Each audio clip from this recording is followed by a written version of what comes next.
hindi ka daw tamad. Baka kailangan mo lang ibaba muna yung standards mo. Welcome sa day 1 ng ating Random Thoughts, kung saan magpo-post ako ng random thoughts araw-araw. Kung meron kang gustong topic, i-comment mo lang sa baba at try natin pag-usapan. Ayun lamang, enjoy sa panonood.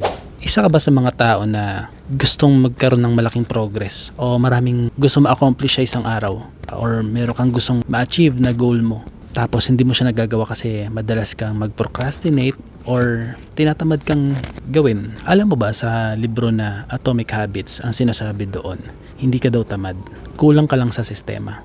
Kung meron kang gustong ma-achieve or gusto ma-accomplish tapos hindi mo nagagawa, baka kailangan mo lang ibaba muna yung standards mo. Ang sinabi kasi doon ay 1% na improvement mo per day ay exponential yan kapag ka umabot ng 1 year. Ang galing, di ba? So, baka ilang ang kulang. Gusto ko lang share sa inyo na ako medyo binaba ko lang muna yung standards na kailangan ko ma-accomplish ngayong araw, at masaya ako, proud ako na natapos ko yung mga bagay na yun. 3 bagay lang. Number 1, pagkagising, ganito yung gagawin.